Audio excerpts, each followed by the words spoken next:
8. Se cada um de nós agisse o tempo todo apenas de acordo com sua própria vontade, a sociedade entraria em colapso.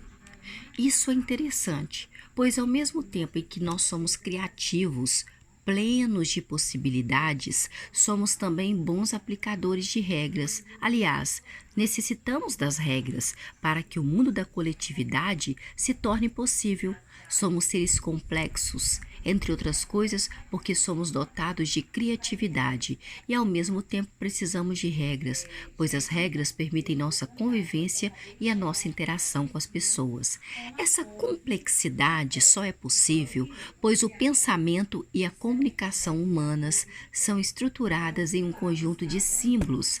Vamos retomar uma das definições de cultura aplicada acima de Clifford Geertz, que diz que cultura é um sistema simbólico, característica fundamental e comum da humanidade, de atribuir de forma sistemática, racional e estruturada significados e sentido às coisas do mundo. A comunicação humana é tão complexa que existem várias ciências dedicadas a estudar e a compreender esse universo, para que você entenda que há muitas formas de comunicar e que dependem do uso dos símbolos. Vamos lembrar que há basicamente duas formas de comunicação humana: a comunicação verbal e não verbal. Na comunicação verbal, precisamos de palavras, precisamos da nossa língua, que traduz em sons e organiza, por meio de síntese, as regras de comunicação. Na comunicação não verbal, há todo o universo de símbolos que não dependem das palavras, como os sons sem palavras, os gestos e as cores. Comunicação é o processo de troca de informações entre um emissor e um receptor. Um dos aspectos que pode interferir esse processo é o código a ser utilizado, que deve ser entendível para ambos. Para compreender melhor a divisão entre linguagem verbal e não verbal, leia o texto abaixo. Quando falamos com alguém ou lemos um livro ou uma revista, estamos utilizando a palavra como código. Esse tipo de linguagem é conhecida como linguagem verbal, sendo a palavra escrita ou falada a forma pela qual nos comunicamos. Certamente, essa é a linguagem mais comum no dia a dia. Quando alguém escreve um texto, por exemplo, está usando a linguagem verbal, ou seja, está transmitindo informações através das palavras. A outra forma de comunicação, que não é feita nem por sinais verbais, nem pela escrita, é a linguagem não verbal. Nesse caso, o código a ser utilizado é a simbologia.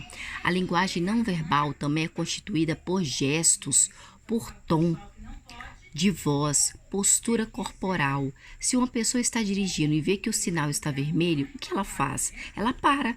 Isso é uma linguagem não verbal, pois ninguém falou nem estava escrito em algum lugar que ela deveria parar. Mas, como ela conhece a simbologia, para isso, é a linguagem não verbal, pois ninguém falou nem estava escrito em algum lugar que ela deveria parar. Mas como ela conhece a simbologia utilizada, apenas o sinal da luz vermelha já foi suficiente para que ela compreendesse a mensagem. A linguagem dos gestos e as expressões faciais também não são universais, podendo variar imensamente de uma cultura para outra. Os gestos são compreendidos de diversas formas nas diferentes culturas. Só existe um gesto semelhante em qualquer lugar do mundo: o sorriso.